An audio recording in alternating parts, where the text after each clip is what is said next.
السلام علیکم، حنیف سلیمان آپ سے مخاطب ہے۔ آج کا میرا پیغام بوڑھے لوگوں کے لیے ہی نہیں ہے، جیسا کہ میں نے اپنے تھمبنیل میں ذکر کیا ہے کہ بڑھاپے سے لطف اٹھائیے۔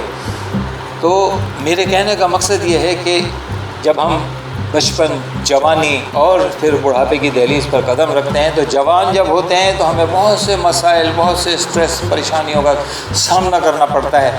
اب ان پریشانیوں اور اسٹریس کی زندگی سے جب ہم نکل کے بڑھاپے میں آتے ہیں تو بڑھاپے میں بھی ہمیں کوئی اسٹریس لینے کی اس لیے ضرورت نہیں ہے کہ بڑھاپا ایک پرسکون زندگی ہوتا ہے اور اس کو اللہ کی نعمت سمجھ کے گزارنا چاہیے۔ میں آپ کو چند مشورے دیتا ہوں کہ جس کی بنیاد پر آپ اپنے بڑھاپے کو، اپنی زندگی کو پرسکون بنائیں کہ جس سے آپ کو فائدہ ہو۔ اور یہ پیغام جوانوں کے لیے بھی ہے، اس لیے کہ جوان جب بڑھاپے کو دیکھے گا دور سے تو اس کو اندازہ ہوگا کہ اسے اب بڑھاپے میں داخل ہو کر اسے کرنا کیا ہے۔ میں بغیر کسی تمہید کے اب اپنے اس پیغام کو جو ہے نا شروع کرتا ہوں، اور لیکن میری ایک درخواست کہ اگر آپ نے ابھی تک میرے اس یوٹیوب چینل کو سبسکرائب نہیں کیا تو براہ مہربانی سبسکرائب کر کے میرے ساتھ تعاون کریں، اور دوسرے یہ کہ یہ پیغام اگر پسند آئے تو براہ مہربانی اس پر عمل کرنے کی ضرور کوشش کیجیے گا، اور دوسری بات یہ ہے کہ اس پیغام کو اپنے دوسرے بھائیوں کے لیے شیئر بھی ضرور کیجیے گا تاکہ وہ بھی اس سے فائدہ اٹھائیں۔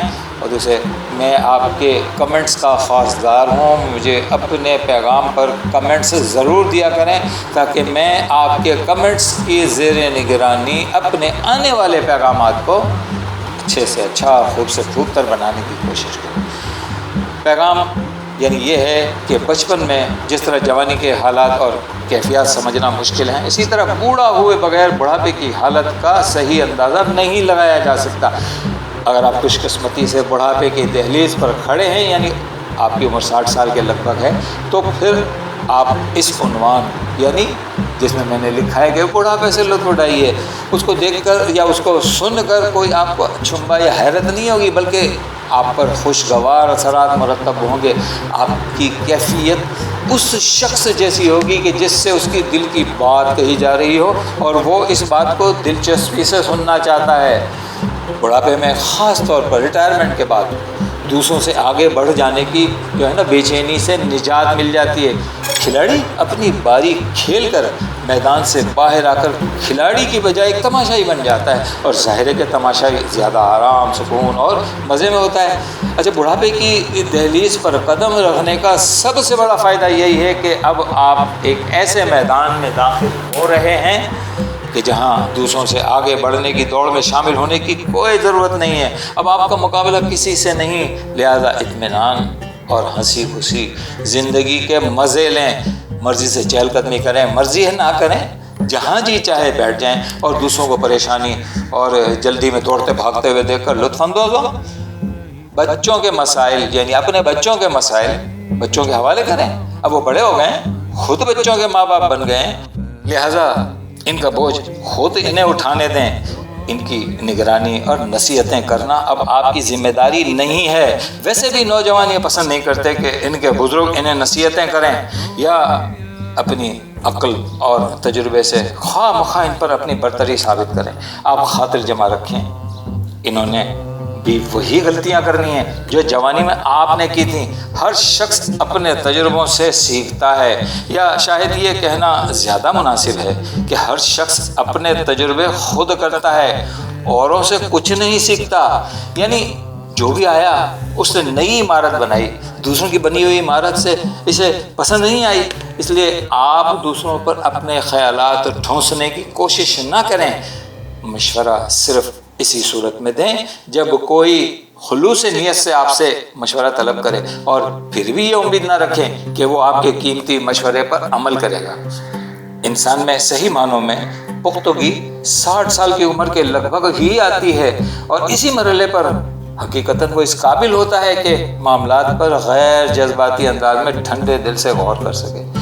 کوئی بزرگ جب اپنی پچھلی زندگی کو یاد کرتا ہے تو عموماً اسے وہ لغزشیں اور غلطیاں پریشان کرتی ہیں جو زندگی کے مختلف مراحل میں اس سے سرزد ہوتی ہیں۔ وہ سوچتا ہے کہ مختلف مواقع پر اگر وہ غلط قدم نہ اٹھاتا، غلط فیصلے نہ کرتا، یا کوئی معاملہ کرتے وقت لوگوں سے مشورہ کر لیتا تو آج اس کی زندگی، اس کی ڈگر، اس سے مختلف ہوتی، وہ آرام اور سکون اور مسرت و شادمانی کے گہواروں میں جھول رہا ہوتا۔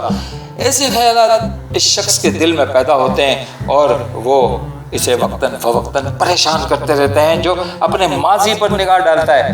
مگر ہمیں معلوم ہونا چاہیے کہ اس حمام میں سب ننگے ہیں۔ شاید ہی دنیا میں کوئی ایسا شخص ہو کہ جس نے ماضی میں غلطیاں نہ کی ہوں۔ حقیقت یہ ہے کہ کسی بھی واقعے کے بعد عقل مندی کا مظاہرہ کرنا آسان ہوتا ہے۔ دنیا میں یقیناً بہت کم لوگ ہیں کہ جنہیں اللہ تعالیٰ نے صحیح وقت پر درست فیصلہ کرنے اور درست سمت میں قدم اٹھانے کی صلاحیت عطا کی۔ عقل مندی کا تقاضا یہی ہے کہ یہ بات اچھی طرح سمجھ لیجئے کہ وقت گزر جانے کے بعد افسوس کرنا نہ صرف بے معنی اور بے فائدہ ہے، بلکہ یہ ایک ایسی ذہنی بیماری ہے کہ جس کا نقصان ہی نقصان ہے۔ انسان جتنی جلدی اس بیماری سے پیچھا چھڑائے اور اس مریضانہ سوچ سے چھٹکارا حاصل کر لے، اس کے لیے بہتر ہے۔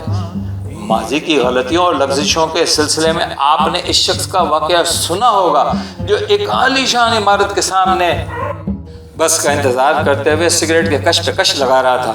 ایک دوسرا شخص جو اس کے قریب ہی کھڑا تھا اس سے کہنے لگا، بھائی دن میں کتنے سگریٹ پی جاتے ہو؟ اس شخص نے جواب دیا، 2 پیکٹ۔ اس نے پوچھا، کب سے پی رہے ہو؟ تو اس نے کہا کہ تقریباً 50 سال سے۔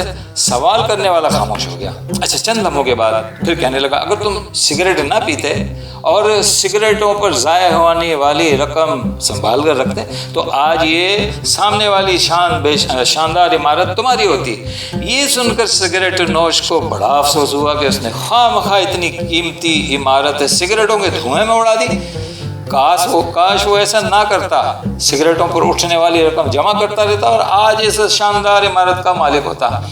اسی سوچ میں اسے خیال آیا کہ اس شخص سے پوچھوں کیا وہ سگریٹ پیتا ہے۔ اس شخص نے جواب دیا، نہیں میں تو سگریٹ نہیں پیتا۔ تو سگریٹ نوش آدمی نے ایک لمبا کش لگاتے ہوئے اس سے پوچھا، اگر تم سگریٹ نہیں پیتے تو پھر یہ عمارت تمہاری ہے؟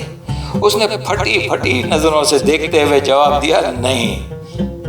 اگر آپ ان خوش قسمت لوگوں میں سے ہیں کہ جن کا پیشہ ملازمت کے بجائے تجارت ہے تو پھر بڑھاپا آپ کے لیے ہرگز کوئی مسئلہ نہیں ہے، کیونکہ ظاہر ہے کہ آپ اپنے کاروبار سے کبھی سبکدوش نہیں ہوں گے۔ یہی حال وکلا اور نجی مطب چلانے والے ڈاکٹروں کا ہے۔ ان لوگوں کو نہ سبکدوشی کا یعنی کہ ریٹائرمنٹ کا خوف ہے اور نہ بڑھاپے کا ڈر، بلکہ حقیقت تو یہ ہے کہ جو ان کی عمر بڑھتی ہے ان کا کاروبار بڑھتا چلا جاتا ہے۔ جب تک ان میں ہلنے جلنے کی سکت ہو وہ مصروف رہتے ہیں، اور چونکہ یہ مصروفیت ان کے اپنے پسندیدہ کام سے متعلق ہوتی ہے اس لیے وہ خوش و خرم بھی رہتے ہیں۔ بڑھاپا یا ریٹائرمنٹ کے مرحلے پر پہنچنے کا ایک بڑا فائدہ یہ ہے کہ اب انسان اپنی پسند کا جو ہے نا وہ مشغلہ اختیار کر سکتا ہے۔ اگر کسی کو تحریر اور تصنیف کا شوق ہے تو وہ کسی کی مداخلت کے خوف کے بغیر پوری دل جمعی سے اس میں مشغول رہ سکتا ہے۔ اسے اپنے دل پسند مشغلے کے لیے ایسی فراغت نصیب ہوگی کہ جس کا وہ پہلے کبھی تصور نہیں کر سکتا تھا۔ اسی طرح اگر وہ کسی اور کام میں دلچسپی رکھتا ہے تو بلا روک ٹوک اپنا شوق پورا کر سکتا ہے۔ بڑھاپے میں آپ ملازمت سے فارغ ہو جاتے ہیں اور اپنے بچوں کے ذمہ داریوں سے بھی۔ بچے برسر روزگار ہو کر اور شادیاں کر کے آپ کی جان چھوڑ چکے ہوتے ہیں، لہذا آپ کو اپنے دل پسند مشاغل میں کسی قسم کی مداخلت بے جا کا خدشہ نہیں ہوتا۔ اس کے علاوہ آپ کے بہت سے واقف کار اور ملنے جلنے والے کہ جنہوں نے آپ کی ملازمت کے باعث آپ سے میل ملاپ رکھا ہوا تھا، اکثر اوقات آپ کی ریٹائرمنٹ ہوتے ہی یوں غائب ہو جاتے ہیں جیسے گدھے کے سر سے سینگ۔ یوں ان مطلبی اور خود غرض لوگوں سے بھی آپ کی جان چھوٹ جاتی ہے۔ عمر کے اس مرحلے میں داخل ہونے کا ایک بڑا فائدہ یہ بھی ہے کہ اب آپ سے صرف وہی دوست ملنے آئیں گے کہ جن کی آپ سے کوئی خاص مناسبت اور ذہنی ہم آہنگی ہوگی اور ان سے مل کر آپ صحیح معنوں میں خوش ہوں گے۔ اور اگر کوئی ایسا شخص آپ سے ملنے آ جائے جس سے آپ ملنا پسند نہیں کرتے یا جو آپ کی طبیعت پر بوجھ بنتا ہے تو آپ اسے بغیر کسی تردد اور بلا تکلف کے چلتا کر سکتے ہیں۔ اب آپ کو یہ لحاظ نہیں ہوتا کہ یہ افسر ہے، یہ محکمے کا آدمی ہے، یا دفتر میں اس کی حیثیت خراب ہوگی یا لوگ کیا کہیں گے۔ میں نے دیکھا ہے بوڑھے لوگ دنیا کی اتنی پرواہ نہیں کرتے کیونکہ دنیا انہوں نے بہت دیکھی ہوتی ہے۔ بڑھاپے میں بعض بری عادتوں سے خود بخود جان چھوٹ جاتی ہے یا چھڑا دی جاتی ہے۔ مثلا اگر کسی کو سگریٹ نوشی کی لت ہو تو اپنی تندرستی کی خاطر وہ سگریٹ نوشی ترک کر دیتا ہے، کیونکہ بڑھاپے میں بیماریوں کا مقابلہ کرنے کی سخت باقی نہیں رہتی۔ جوانی میں آدمی لاپرواہی سے کام لیتا اور خطرے مول لینے کو بڑی بہادری سمجھتا ہے، جبکہ بڑھاپا انسان کو محتاط بنا دیتا ہے۔ خود بیماریاں اور ڈاکٹر بھی اس سلسلے میں نمایاں کردار ادا کرتے ہیں اور آدمی کو پرہیز کرنے پر مجبور کر دیتے ہیں۔ یہ صورتحال زندگی کو سہل بنا دیتی ہے اور کئی غیر ضروری احتیاجوں سے جان چھوٹ جاتی ہے۔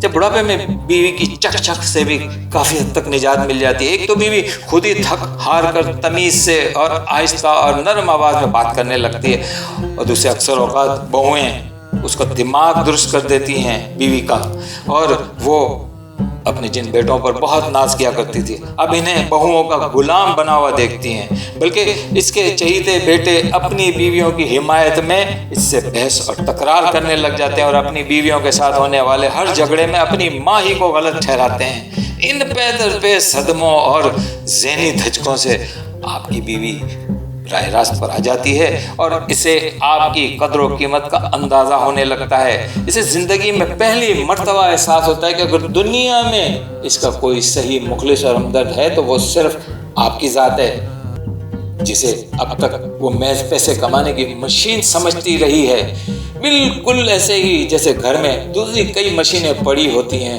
مثلا فریج، مائکرو ویو، اوون یا استری وغیرہ وغیرہ۔ اسی طرح کی صورتحال میں کسی صاحب نے لکھا تھا کہ خاوند تو محض ایک پیئنگ گیسٹ ہے، یعنی معاوضہ ادا کرنے والا مہمان ہوتا ہے، لیکن فرق یہ ہے کہ عام پیئنگ گیسٹ صرف وہ خرچہ ادا کرتا ہے جو اس پر ہوا، جبکہ خاوند سارے گھر کا ہر جائز اور ناجائز خرچہ برداشت کرتا ہے، مگر پھر بھی اس کا وہ خیال نہیں رکھا جاتا جو مہمان کا کیا جاتا ہے۔ بہرحال اگر آپ کے گھر کے حالات مختلف ہیں اور بیوی کے مزاج اور رویے میں کوئی خوشگوار تبدیلی نہیں آئی، تو آپ بڑھاپے میں کم از کم یہ تو کر سکتے ہیں کہ اپنا بوریا بستر اس کے کمرے سے اٹھا کر گھر کے کسی ایسے کونے خدرے میں لے جائیں کہ جہاں اس کی آواز کے تھپیڑوں سے محفوظ رہ سکیں۔ آپ نے مسجدوں میں اکثر دیکھا ہوگا کہ نمازیوں میں عموماً ادھیڑ عمر اور بوڑھے لوگوں کی تعداد زیادہ ہوتی ہے۔